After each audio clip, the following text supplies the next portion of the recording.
Bismillah. Assalamualaikum warahmatullahi wabarakatuh. Perkenalkan, kami dari kelompok 4 yang beranggotakan saya sendiri, Icu Iska Sakinah, kemudian Putri Angelina Adia, dan rekan saya satu lagi, Puja Mardatilah. Pada kesempatan kali ini kami akan membahas pertimbangan dalam audit grup. Adapun bagian pertama yang akan kami bahas yaitu pengantarnya. Presentasi ini bersumber dari buku Principle of Auditing dan ditulis sesuai pengalaman sang penulis Rick Harjes dan tim penulis lainnya. Adapun hal pertama yang harus kita pahami yaitu tentang penerimaan dan kelanjutan. Pemahaman tentang kelompok yang akan diaudit bisa didapatkan dari manajemen dan auditor sebelumnya. Adapun hal-hal yang harus dipertimbangkan itu seperti pertama, struktur perusahaan konsolidasi, kemudian komponen signifikan, lalu kegunaan jasa organisasi, kemudian deskripsi kontrol kelompok luas, lalu kompleksitas proses konsolidasi, kemudian auditor komponen tidak menjadi bagian dari jaringan kelompok auditor, kemudian memiliki akses terbatas kepada orang-orang dan informasi terkait, lalu kemampuan melaksanakan tugas pada informasi finansial komponen. Submateri berikutnya yaitu strategi keseluruhan dan rencana audit. Adapun hal pertama yang harus kita pahami yaitu pemahaman akan kelompok yang diaudit, komponennya, dan lingkungan. Auditor harus mengidentifikasi dan menilai risiko material salah saji dengan memahami entitas dan lingkungan perusahaan. Kelompok auditor harus memahami proses konsolidasi, termasuk instruksi dari kelompok manajemen terhadap komponen. Hal-hal yang harus diperhatikan yaitu pertama, industri, regulasi dan faktor eksternal lainnya, kerangka laporan keuangan yang dapat diterapkan, sifat dari entitas, objektif dari strategi dalam risiko bisnis terkait, pengukuran dan peninjauan kinerja entitas, instruksi yang diberikan kelompok manajemen, manual akuntansi, paket pelaporan, dan jadwal. Identifikasi dan penilaian terhadap risiko fraud, yaitu anggota kunci dari kelompok auditor, atau komponen auditor mendiskusikan kecurigaan terkait risiko salah saji yang entah dikarenakan fraud atau error kesalahan. Lalu berikutnya mengidentifikasi komponen audit.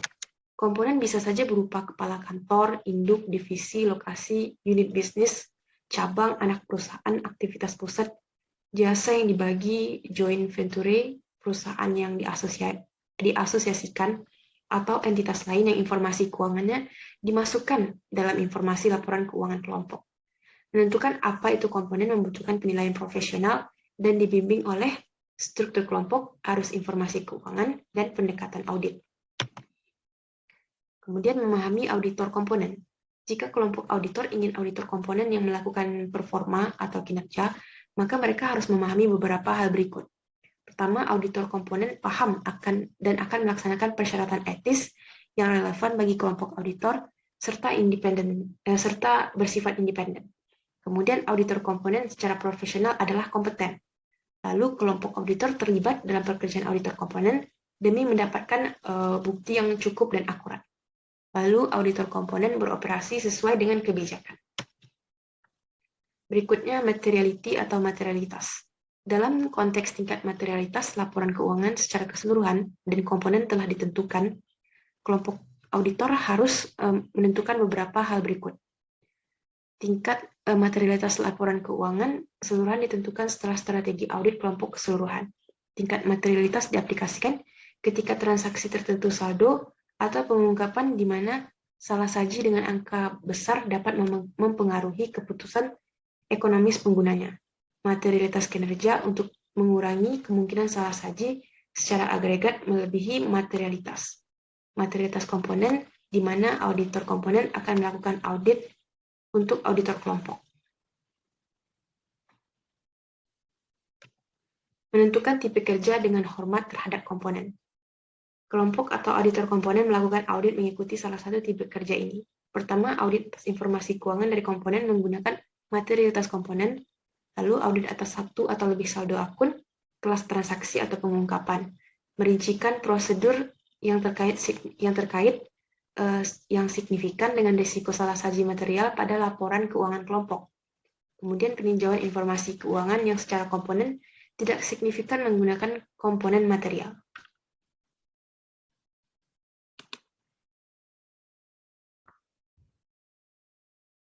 Materi selanjutnya yang akan kita bahas yaitu communication atau komunikasi. Di mana Pada bagian ini membahas komunikasi auditor grup dan auditor komponen serta komunikasi dengan manajemen grup dan pihak yang bertanggung jawab atas tata kelola. Pertama, komunikasi dengan auditor komponen akan dipertimbangkan. Kemudian komunikasi dengan pihak yang bertanggung jawab atas tata kelola dari auditor grup. Pertama yaitu komunikasi auditor grup dan auditor komponen.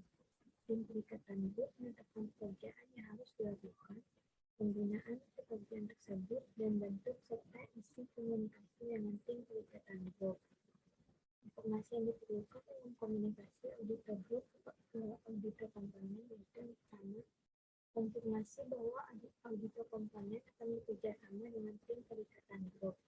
Lalu pekerjaan yang harus dilakukan oleh auditor komponen, persyaratan etika yang relevan dengan grup, khususnya persyaratan independensi, materialitas komponen dan ambang batas di mana salah saji tidak dapat dianggap sepele bagi laporan keuangan grup, mengidentifikasi risiko kesalahan penyajian material yang signifikan dalam laporan keuangan grup karena kecurangan atau kesalahan yang relevan dengan pekerjaan auditor komponen, daftar pihak terkait, jadwal, tanggal kunjungan yang direncanakan, daftar kontak utama, kerjaan yang harus dilakukan pada transaksi intragrup.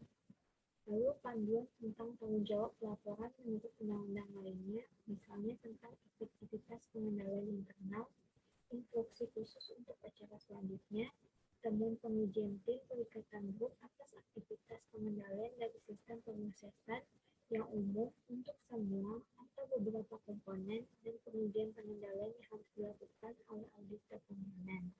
Temuan audit internal meminta komunikasi tepat waktu atas bukti audit yang bertentangan dengan bukti audit yang menjadi dasar kelompok tim perikatan awalnya mendasarkan penilaian risiko pada tingkat grup, permintaan representasi tertulis tentang kepatuhan manajemen komponen terhadap laporan keuangan yang berlaku perangkat laporan, hal-hal yang harus didokumentasikan, permintaan pelaporan, misalkan masalah akuntansi, laporan keuangan dan audit yang signifikan, masalah kelangsungan hidup, peristiwa litigasi atau klaim, defisiensi signifikan dalam pengendalian internal, dan informasi yang mengindikasikan adanya penipuan. Lalu permintaan pemberitahuan tentang setiap peristiwa penting atau tidak biasa.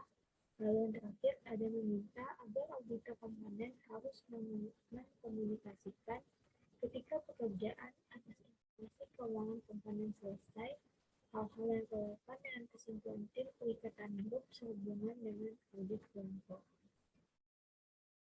Lalu sesuai dengan standar ISA 600, auditor komponen juga harus mengkomunikasikan hal-hal yang relevan dengan kesimpulan tim perikatan grup sehubungan dengan audit grup.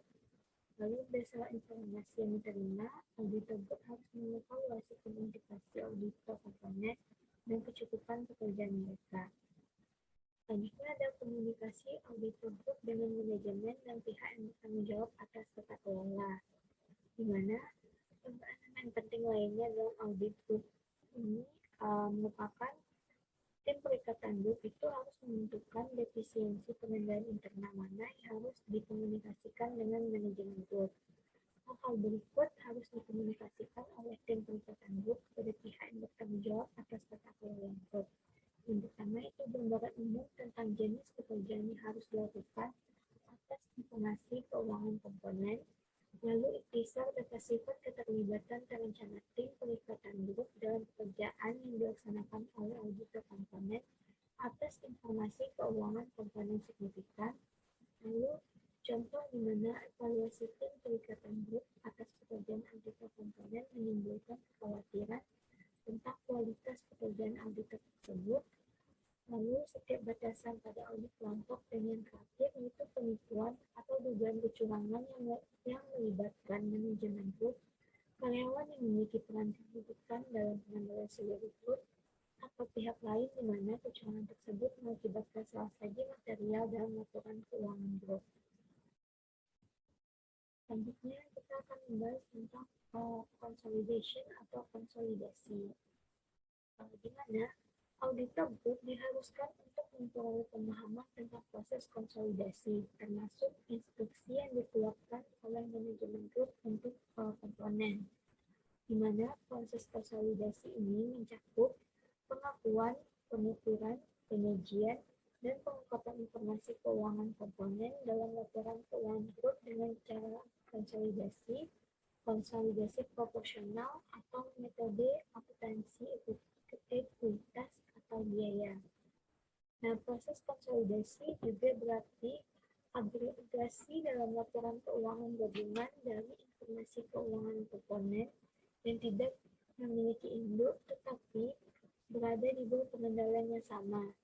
Tim perikatan grup memperoleh pemahaman tentang pengendalian di seluruh grup dan proses konsolidasi, termasuk instruksi yang dikeluarkan oleh manajemen grup untuk komponen. Jika informasi keuangan suatu komponen tidak disusun sesuai dengan kebijakan akuntansi yang sama yang diterapkan pada laporan keuangan grup, maka tim perikatan grup harus mengevaluasi apakah informasi keuangan komponen telah disesuaikan secara tepat dengan kebijakan akuntansi entitas grup. Selanjutnya yaitu subsequent event atau peristiwa kemudian, di mana peristiwa kemudian adalah peristiwa yang terjadi antara tanggal laporan keuangan dan tanggal laporan auditor, dan fakta yang diketahui auditor setelah tanggal laporan auditor. Dalam melaksanakan prosedur peristiwa kemudian, auditor komponen perlu memperoleh pemahaman tentang pengendalian dan prosedur yang diterapkan oleh manajemen komponen dan manajemen grup yang mempengaruhi komponen. Lalu selanjutnya ada reporting atau pelaporan, di mana rekan perikatan grup harus mengevaluasi pengaruh terhadap opini audit grup dari setiap soal saji yang tidak dikoreksi dan ketidakmampuan untuk memperoleh bukti audit yang cukup dan tepat. Evaluasi ini memungkinkannya untuk menentukan apakah laporan keuangan grup secara keseluruhan telah saji secara material. Nah, ketika opini audit grup dimodifikasi, karena tim perikatan grup tidak dapat memperoleh bukti audit yang cukup dan tepat terkait dengan informasi keuangan dari satu atau lebih komponen, laporan auditor atas laporan keuangan grup menjelaskan alasannya tanpa mengacu pada komponen tersebut. Jika akses ke informasi dibatasi oleh keadaan, maka tim perikatan grup mungkin masih dapat memperoleh bukti audit yang cukup dan tepat. Namun, hal ini menjadi lebih kecil kemungkinannya karena signifikansi komponen meningkat. Lalu ada documentation atau dokumentasi, di mana tim perikatan grup harus memasukkan dalam dokumentasi audit hal-hal berikut. Yang pertama yaitu analisis komponen, yang mana menunjukkan komponen yang signifikan dan jenis pekerjaan yang dilakukan atas informasi keuangan komponen.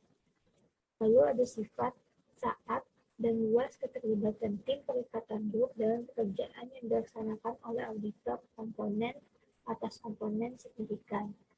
Lalu yang ketiga, komunikasi tertulis antara tim perikatan grup dan auditor komponen tentang persyaratan tim perikatan grup. Sekian penyampaian materi dari saya. Materi selanjutnya akan dijelaskan oleh rekan saya, yaitu Cut Rizka.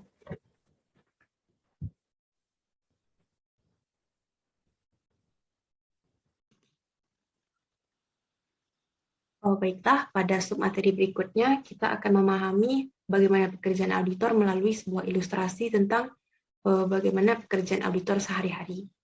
Di dalam bab ini dinamakan sebagai kamu adalah manajer audit. Kita memahami audit kelompok melalui sebuah ilustrasi tentang kehidupan auditor sehari-hari. Nah, berikut adalah ilustrasinya. Diceritakan bahwa terdapat sebuah perusahaan, yaitu bernama Home Office Technology, atau disingkat dengan HOT. Itu dia berkedudukan di US. Dia melakukan audit dengan kantor auditnya, yaitu Big US Office. Big US Office ini merupakan kantor akuntan publik yang memiliki cabang pula di Belanda, yaitu kantor Big dengan cabang Belanda, sebagai kamu adalah manajernya. Nah, si HOT ini dia juga punya anak perusahaan cabang Belanda dengan nama Local Office Tech atau disingkat dengan nama lokal. Nah, jadi Big US Office ini, kantor akuntan publik pusatnya, mengirimkanlah sejumlah dokumen ke si kantor cabang di Belanda untuk dilakukan audit kelompok pula terhadap si Local Office Tech ini, yang merupakan bagian dari anak perusahaan Home Office Technology. Nah, apa saja isi dari dokumen instruksi yang didapatkan? Itu pertama, kita mendapatkan bagian umum, prosedur spesifik, perusahaan, cakupan audit, fee dan liputan, kemudian kekhawatiran audit yang sifatnya kritikal dan signifikan, lalu surat manajemen, standar akuntansi baru, dan terakhir independensi. Bagaimana rinciannya? Nah, pada bagian A dan B, yaitu pada bagian umum dan prosedur spesifik, informasi umum ini adalah tentang perusahaan anak dan standar audit yang diperlukan. Prosedur spesifik adalah seperti pertama melaporkan paket telah diterima, kemudian menentukan datanya, lalu memisahkan informasi laporan, kemudian melakukan pertimbangan atas nilai tukar mata uang, lalu pernyataan tambahan, kemudian detail tentang penyelesaian memo. Kemudian material yang berpotensi menjadi kelemahan dalam pengendalian internal. Lalu komentar surat manajemen, kemudian perbedaan material, dan yang terakhir detail spesifik dari audit klien. Untuk bagian berikutnya yaitu perusahaan. Nah, di sini kita harus mengetahui informasi umum tentang si perusahaan anak dan standar audit yang diperlukan. Lalu berikutnya itu cakupan audit, fee dan liputan. Bagian ini mencakup sebagian tentang partisipasi kantor pusat, biaya audit, cakupan audit, waktu prosedur untuk audit tertentu, teknik audit berbantuan komputer, jadwal audit, dan ulasan tribulanan. Bagian ini dimulai dengan daftar nama dan telepon orang kunci yang bertanggung jawab untuk audit kantor hot, lalu yaitu partner, manager, senior manager yang bertanggung jawab. Juga ada daftar nama orang kunci, dalam bentuk telepon, partner, dan manajer kantor Big di US. Cakupan audit yang disetujui dan jumlah terkait fee audit juga diberikan di dalam bagian ini. Lalu berikutnya bagian masalah audit yang kritikal dan signifikan. Bagian ini menunjukkan item mana yang harus kamu fokuskan selama audit. Ada spesifiknya adalah pendapatan, biaya R&D, Research and Development, kemudian kebijakan pihak ketiga, akuisisi, restruktur akrual, surat manajemen, benchmarking, dan standar akuntansi baru yang diterapkan. Kebijakan terdapat dua yang biasanya masalah audit yang kritikal, yaitu kebijakan pengakuan pendapatan dari manajemen anak perusahaan, di kasus ini yaitu si lokal, kemudian biaya research dan development-nya. Karena seperti yang sudah kita ketahui tadi dari namanya, kedua perusahaan ini bergerak di bidang teknologi, yang membutuhkan banyak research dan development. Lalu untuk bagian F dan G, surat manajemen dan standar akuntansi baru. Surat manajemen penting bagi BIG. Instruksi ini mengharuskan surat manajemen untuk ditinjau oleh manajer lokal. Kamu juga harus memastikan komentarmu didukung dalam kertas kerja dan diketik untuk dimasukkan dalam surat manajemen konsolidasi. Bagian terakhir dari instruksi audit kelompok membahas benchmarking dan standar akuntansi baru yang berlaku tahun ini. Lokal harus dibandingkan dengan benchmark yang dikembangkan di beberapa perusahaan lain dan hasilnya didiskusikan dengan manajer. Standar GAAP baru di Amerika Serikat mencakup standar instrumen keuangan yang digunakan sebagai investasi atau lindung nilai dan pengendalian internal tertentu. Dan yang terakhir yaitu independensi. Anda dan tim audit Anda harus memiliki pemahaman yang memadai tentang persyaratan independensi yang berlaku.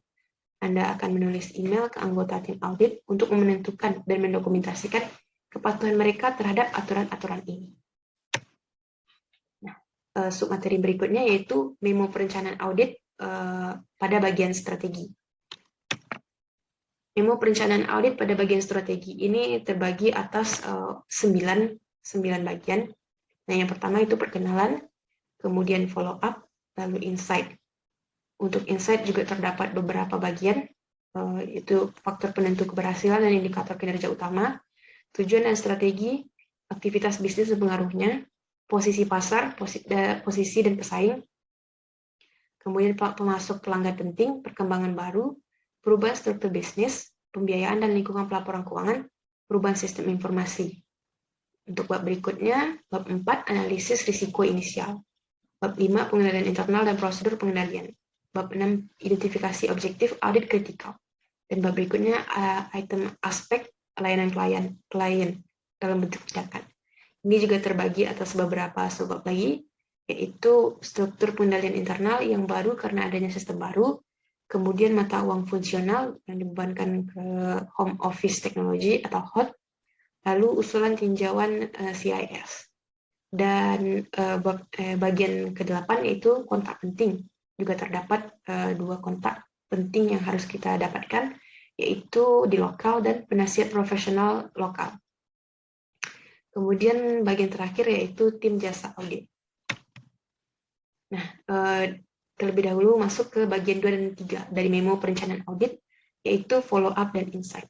Terdapat 2 dalam bentuk perencanaan audit, yaitu follow up dan insight. Bagiannya adalah di follow up ini kita fokus memfollow up atau mengikuti lagi, menjemput kembali pengetahuan kita tentang laporan keuangan ini di tahun lalu atau tahun-tahun sebelumnya yang kira-kira bakal berkaitan dengan audit yang akan kita lakukan saat ini. Kemudian ada juga di bagian insight. Insight ini berkaitan dengan pemahaman kita tentang perusahaan, baik dari kinerja, cara kerjanya, budayanya, industrinya, strategi, dan segala sesuatu yang berkaitan dengan perusahaan tersebut.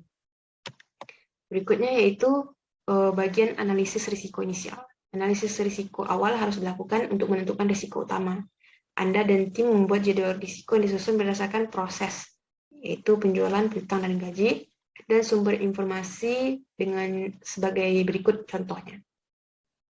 Di sini ada prosesnya, seperti intangible, sales and software, account receivable, lalu salary. Nah, proses ini didapatkan informasinya dengan berikut, seperti intangible dari Sigurd Wansborn, kemudian of software dari John Smith, account receivable dari Patricia Hayward, dan salary dari Robert De Niro. Nah, bagaimana risiko bawaannya? Itu untuk intangible tinggi, kemudian untuk sales of software juga tinggi, accounts receivable juga tinggi, sementara salary-nya rendah. Sementara untuk risiko pengendalian, untuk intangible itu tinggi, sales of software juga tinggi, accounts receivable rata-rata, dan salary-nya low. Nah, berikutnya yaitu critical audit objektifnya atau objektif audit penting yang ingin kita capai. Itu untuk intangible kita harus melakukan valuasi, sales of software harus dilakukan kelengkapan, lalu untuk accounts receivable juga valuasi, sementara untuk gaji tidak ada. Kemudian bagian 5, pengendalian internal dan prosedur pengendalian. Anggota tim mencatat bahwa di lokal tidak ada yang merasa bertanggung jawab atas kontrol. Ini bukan pertanda baik. Tinjauan CIS menunjukkan bahwa lokal sangat bergantung pada kontrol penggunanya. Setelah rencana instalasi software baru tahun ini, pengendalian harus diuji lagi.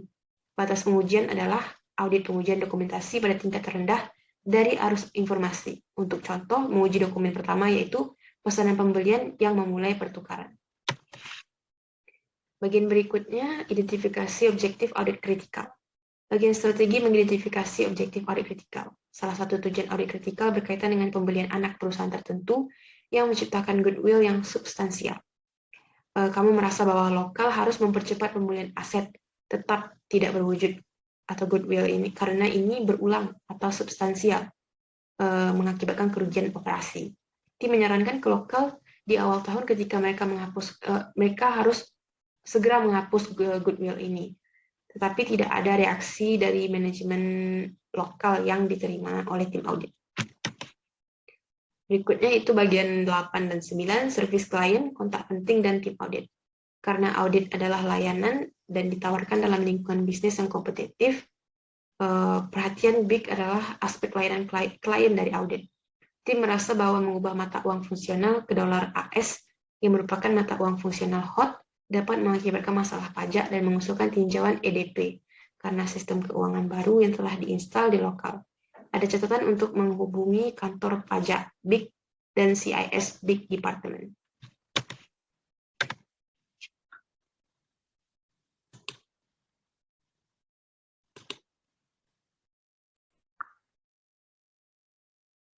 Materi selanjutnya yang akan kita bahas yaitu The Audit Planning Memorandum Plan Part atau Memorandum Perencanaan Audit bagian rencana.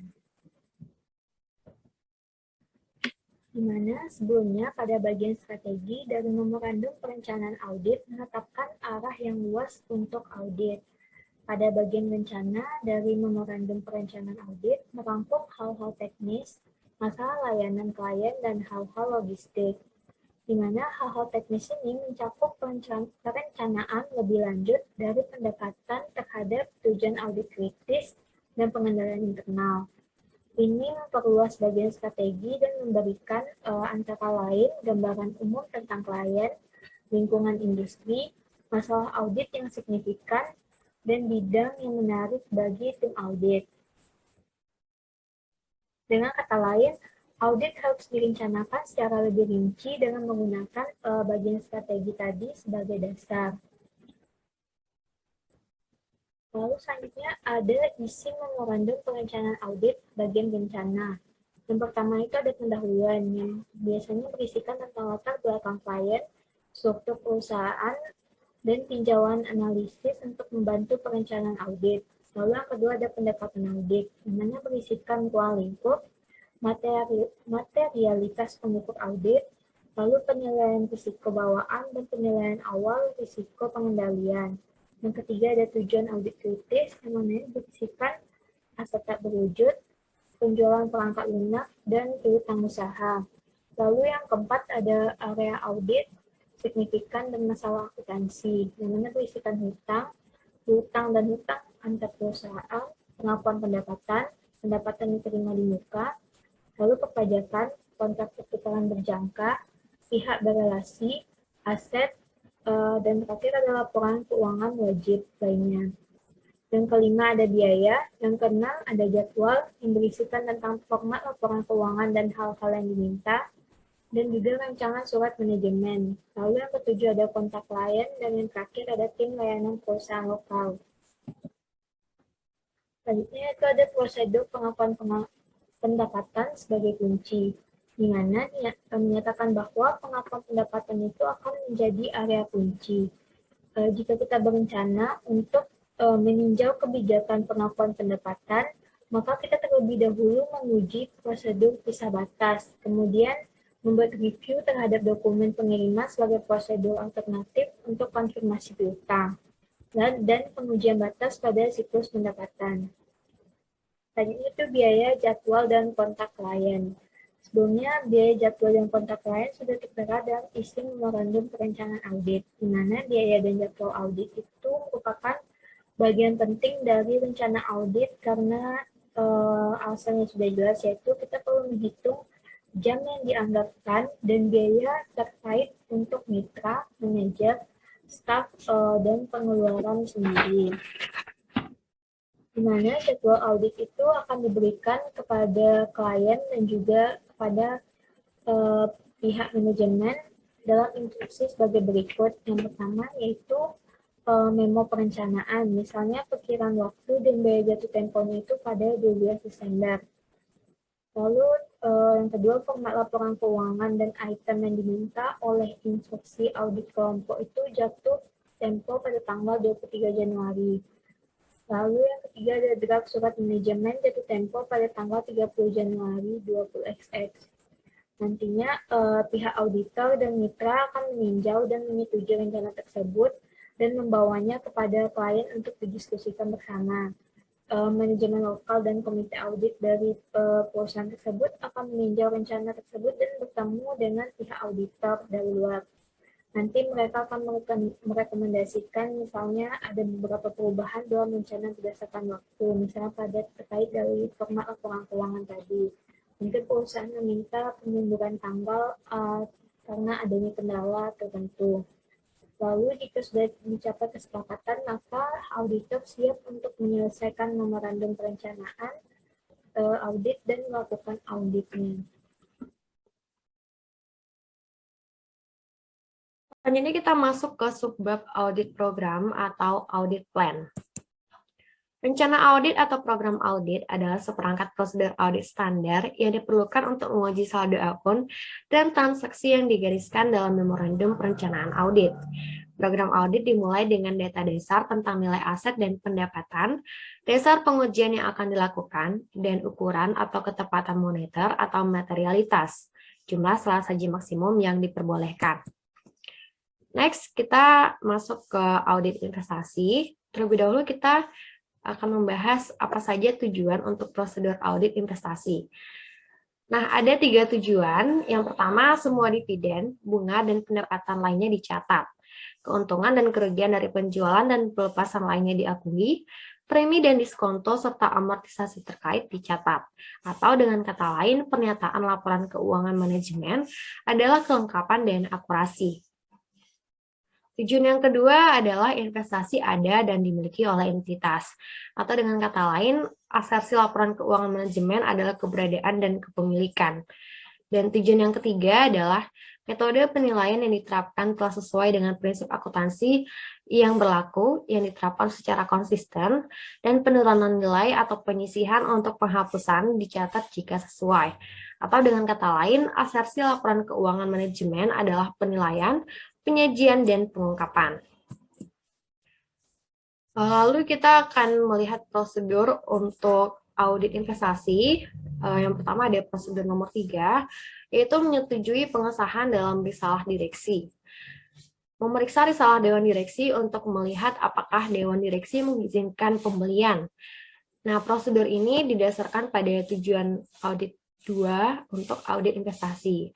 Nah, selanjutnya prosedur nomor 4, yaitu menjamin pembelian investasi ke dokumen pendukung yang mana didasarkan pada tujuan 1 dan tujuan 2. Yaitu jika investasi adalah kepemilikan minoritas, maka perlu memeriksa sertifikat saham. Nah, ada 3 cara yang dapat dilakukan untuk memeriksa sertifikat saham. Yang pertama, jika sertifikat saham berada di berangkas kustodian pihak ketiga, maka perlu meminta konfirmasi hak asuh oleh kustodian. Yang kedua, jika sertifikat berada di berangkas perusahaan, maka cukup melakukan penghitungan dan pemeriksaan sertifikat saham. Dan yang ketiga, dimungkinkan juga untuk meminta daftar pemegang saham terbaru dari perusahaan tempat perusahaan telah berinvestasi. Next, tinjau kontrak pembelian, uji tuntas. Jika sebuah perusahaan memiliki kepentingan utama atau pengendali, maka perlu meninjau kontrak pembelian atau transfer dan memeriksa laporan mutasi bank untuk melihat apakah ada arus kas keluar pada saat pembelian. Jika laporan uji tuntas dilakukan ketika perusahaan mengakuisisi perusahaan lain, maka harus dilihat bersamaan dengan dokumentasi lain yang dilakukan dalam akuisisi ini. Next. Review akuntansi 3 perusahaan. Yaitu meninjau catatan dari 3 perusahaan yang dikendalikan untuk melihat apakah ada perbedaan dalam akuntansinya. Hal ini penting karena perusahaan-perusahaan tersebut akan dikonsolidasikan dan setiap perbedaan dalam laporan keuangan harus disesuaikan pada laporan konsolidasi. Auditor yang berbeda bukan dari perusahaan sendiri menyiapkan 2 laporan keuangan dari 3 perusahaan yang dikendalikan. Dan auditor perlu mengetahui latar belakang perusahaan dan mencatatnya di kertas kerja. Perusahaan juga perlu untuk mengirimkan kuesioner tentang audit dan permintaan kertas kerja ke auditor. Penting juga untuk menentukan reputasi auditor ini dan mengetahui bahwa mereka benar-benar berhati-hati dalam melakukan audit. So next, kita masuk ke audit beban dan hutang. Kita akan membahas tujuan untuk prosedur audit beban dan hutang. Audit beban dan hutang memiliki 3 tujuan audit. Untuk prosedur nomor 3 yang akan kita bahas, tujuan audit adalah semua jumlah yang belum dibayar kepada pemasok atau pihak lain untuk barang dan jasa yang diterima sebelum akhir tahun dimasukkan atau diperoleh. Atau dengan kata lain, asersi laporan keuangan adalah kelengkapan, keberadaan, akurasi, dan kepemilikan. Ada dua prosedur audit untuk audit beban dan hutang. Yang pertama prosedur nomor 3, yaitu meninjau kewajiban yang dicatat setelah akhir periode dan meninjau pembayaran tunai selanjutnya. Mengambil daftar semua faktur untuk pembayaran yang diterima setelah tanggal neraca, memilih faktur dan daftar secara acak dan melihat apakah itu berkaitan dengan periode sebelum atau setelah tanggal neraca. Jika faktur menunjukkan hutang yang terjadi sebelum tanggal neraca, tim perlu menelusuri faktur melalui jurnal dan buku besar ke neraca untuk melihat apakah mereka muncul sebagai kewajiban yang masih harus dibayar atau hutang untuk periode tersebut. Lalu untuk prosedur nomor 5, yaitu menjamin klaim kredit dari pemasok. Misalnya piutang dari pemasok ke dokumen pendukung. Pertama, tim akan meninjau kontrak apapun yang dimiliki perusahaan dengan pemasok utama. Jika perusahaan memiliki kredit dengan pemasok, maka perlu melakukan pemeriksaan administrasi pembelian untuk melihat barang apa saja yang dikembalikan atau pembayaran tambahan apa yang dilakukan untuk membuat kredit. Kemudian menentukan apakah kebijakan perusahaan mengenai kredit telah diikuti. Terakhir, kita dapat menjamin kredit kembali ke dokumen asli. Next, masuk ke bagian audit pendapatan dan piutang atau konfirmasi. Kita akan membahas terlebih dahulu tujuan untuk prosedur audit pendapatan dan piutang konfirmasi. Ada 3 tujuan audit, yaitu tujuan audit 4, 5, dan 7. Tujuan audit 4 yaitu piutang usaha merupakan penjualan yang tidak tertagih atau biaya lainnya kepada pelanggan yang bonafide dan dimiliki oleh entitas. Atau dengan kata lain, pernyataan laporan keuangan adalah keberadaan dan kepemilikan. Tujuan audit yang kelima adalah semua penerimaan kas dicatat secara akurat. Atau dengan kata lain, pernyataan laporan keuangan adalah kelengkapan dan akurasi. Dan tujuan audit yang ketujuh adalah penilaian piutang usaha adalah tepat, yaitu penyisihan dibuat untuk jumlah yang tidak dapat ditagih. Atau dengan kata lain, asersi laporan keuangan adalah penilaian, penyajian, dan pengungkapan. Kemudian ada 3 prosedur audit untuk audit pendapatan dan piutang konfirmasi, yaitu pertama prosedur nomor 9, konfirmasi piutang tercatat. Yaitu berkaitan dengan jumlah, tanggal, persyaratan, tingkat bunga, dan lain-lain, yang memiliki beberapa subprosedur. Dan prosedur ini itu berdasarkan tujuan nomor 4 dan 5. Yang subprosedur pertama yaitu memeriksa balasan untuk konfirmasi dan menyelidiki pengecualian. Pertama, melihat melalui subbuku besar piutang dan memilih beberapa pelanggan berdasarkan penilaian profesional yang disebut sebagai sampel ruang lingkup. Kemudian menganggap pelanggan dengan saldo sangat besar atau saldo sangat kecil, pelanggan yang lambat membayar, dan pelanggan yang membeli tidak menentu, yaitu banyak 1 minggu dan tidak ada selama beberapa minggu. Kemudian yang B, mengirim permintaan kedua di mana balasan untuk permintaan positif tidak diterima.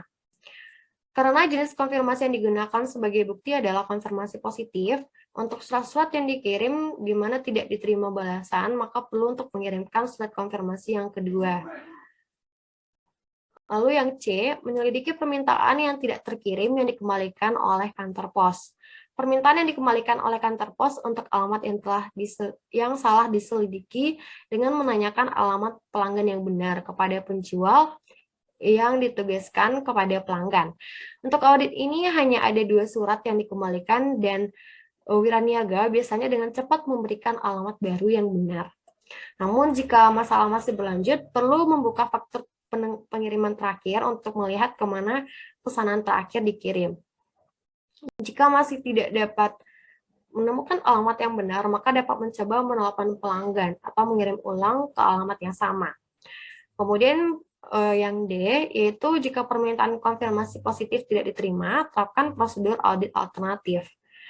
Bagi pelanggan yang tidak membalas 2 surat konfirmasi atau karena kurangnya waktu, dapat diputuskan untuk melakukan prosedur alternatif. Salah satu prosedurnya adalah menelusuri piutang usaha hingga penerimaan kas. Kemudian yang E, merangkum hasil permintaan konfirmasi dan prosedur alternatif. Dokumentasi yang tepat selalu memerlukan pembuatan catatan ekstensif tentang audit tentang aktivitas audit piutang. Lalu prosedur nomor 10, berdasarkan tujuan pemeriksaan 4, 5, dan 7, yaitu mencatat piutang ke penerimaan kas selanjutnya. Mengambil sampel secara acak dari pelanggan subbuku besar piutang yang tidak termasuk dalam sampel ruang lingkup yang menerima surat konfirmasi dan menelusuri pembayaran mereka ke jurnal penerimaan kas dan laporan bank.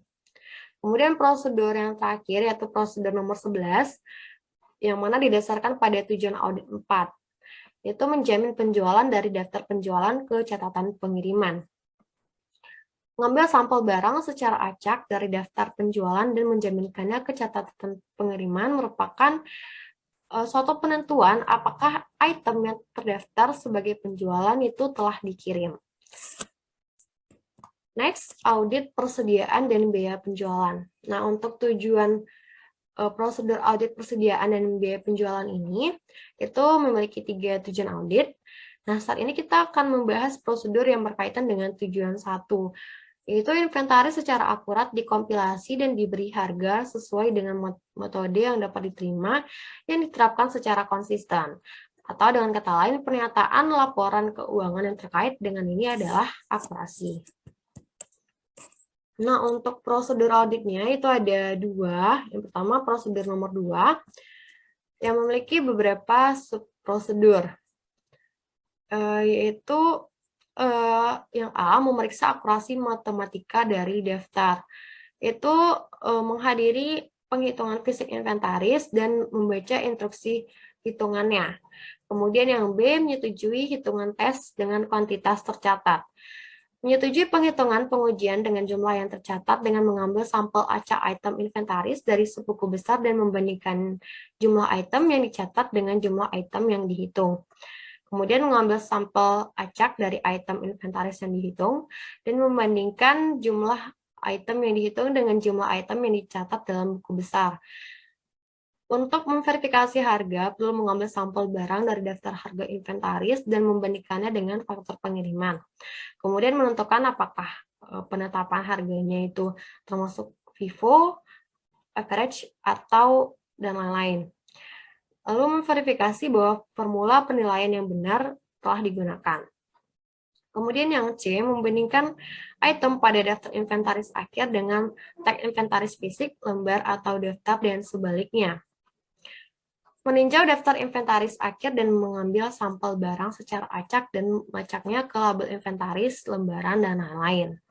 Kemudian yang D, menentukan bahwa tag yang tidak digunakan dibatalkan dan tanpa kuantitas diperhitungkan dengan benar. Jika ada tag yang tidak digunakan, dibatalkan, atau jumlahnya itu tidak ada, maka harus diselidiki. Kemudian yang E, rekonsiliasi total dengan total kontrol buku besar. Total persediaan yang dihitung jarang sesuai dengan total dalam akun pengendalian persediaan. Proses rekonsiliasi adalah menentukan dari mana perbedaan itu berasal dan memastikan bahwa saldo akun kontrol disesuaikan dengan jumlah yang dihitung. Kemudian yang F, pastikan bahwa koreksi dan penyesuaian daftar akhir adalah layak. Perlu menemukan apakah persediaan usang dihapuskan, harga terendah atau penilaian pasar sudah benar, barang dalam proses dicatat dengan benar, dan jika ada kesalahan dalam alokasi overhead ke persediaan. Kemudian yang G, memindai daftar inventaris dan menyelidiki kuantitas atau jumlah yang tidak biasa. Meninjau daftar inventaris untuk melihat apakah ada jumlah yang lebih besar atau lebih kecil dari jumlah yang diambil inventaris sebelumnya. Kemudian prosedur nomor 3, yaitu menjamin pembelian inventaris ke dan dari catatan abadi. Penting untuk menguji apakah cut-off dibuat dengan benar, meninjau instruksi penghitungan untuk melihat apakah prosedur pemisahan ini diminta, dan kemudian mengawasi penghitungan sehingga inventaris itu dapat perlu dipisahkan, itu memang benar dipisahkan. Next, audit saldo aset beban. Untuk tujuan prosedur audit aset dan beban ini hanya ada satu, yaitu jumlah yang dibayar di muka, ditangguhkan atau dikapitalisasi diharapkan memberikan manfaat masa depan untuk mencocokkan dengan pendapatan masa depan yang diharapkan. Jumlah dan amortisasi terkait dihitung dengan benar, penurunan nilai atau penyisihan kerugian dicatat. Nah, untuk prosedur auditnya hanya satu, yaitu prosedur nomor 6, penghapusan ujian selama periode. Penghapusan adalah masalah penilaian tentang pemulihan aset berumur panjang. Nah, selanjutnya kita masuk ke subbab yang terakhir, yaitu completion memorandum. Yang pertama, umum.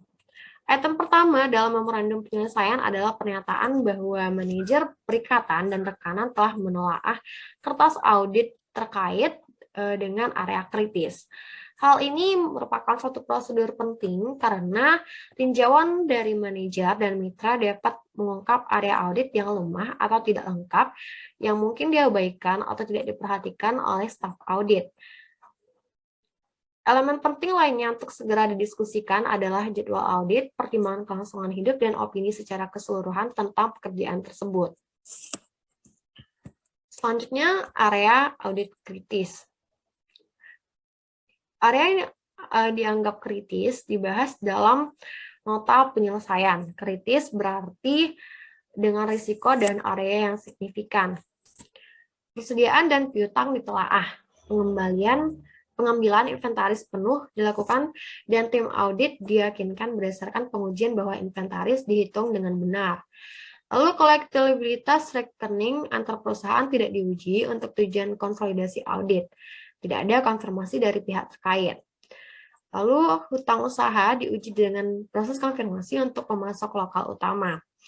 Prosedur hutang usaha lainnya yang dilakukan adalah uji cut-off, pencarian kewajiban yang tidak tercatat pada faktur, dan pembayaran pada akhir tahun, uji pekerjaan pada biaya yang masih harus dibayar, dan tinjauan analitis atas biaya. Next, masalah akuntansi. Masalah akuntansi secara luas didefinisikan sebagai akuntansi untuk perusahaan memiliki kepentingan utama atau pengendali. Topik lain yang dijelaskan dalam nota penyelesaian adalah valuta asing, program pensiun, dan manfaat pasca pensiun. Next, masalah audit khusus, yaitu penanaman modal perusahaan nasional. Dalam laporan ini, bagian khusus ditambahkan pada investasi keuangan badan usaha nasional dikarenakan masalah audit dengan kas dan setara kas, biaya dibayar di muka, dan pekerjaan. Next, masalah lain adalah hal-hal lain yang dapat menimbulkan masalah adalah pembulatan hal-hal yang termasuk tindakan ilegal dan dipertanyakan, surat manajemen, ringkasan perbedaan audit yang belum disesuaikan, dan status laporan keuangan wajib. Next, hal-hal luar biasa. Mungkin ada beberapa hal yang masih tertunda karena keterbatasan waktu atau komplikasi lain selama audit. Nota penyelesaian mencantumkan hal-hal yang diperlukan sebelum audit dan dapat dianggap ditutup. Contohnya seperti penerimaan perakiraan untuk memastikan kesesuaian nilai buku aset tidak berwujud, lalu penerimaan konfirmasi bahwa piutang dapat ditagih, kemudian penerimaan konfirmasi bank tertentu. Next, jadwal terlampir. Terlampir dalam nota tersebut adalah jadwal sebagai berikut, yaitu yang pertama ringkasan perbedaan audit, yang kedua entry eliminasi, yang ketiga neraca laporan laba rugi, jadwal pendapatan beban, dan lainnya. Kemudian laporan keuangan dalam mata uang lokal dan mata uang hot. Dan yang kelima yaitu kertas kerja, dan yang keenam surat-surat payah. Sekian presentasi dari kelompok kami. Terima kasih atas atensi yang diberikan dan mohon maaf bila ada kesalahan. Wabillahi taufiq wal hidayah. Wassalamualaikum warahmatullahi wabarakatuh.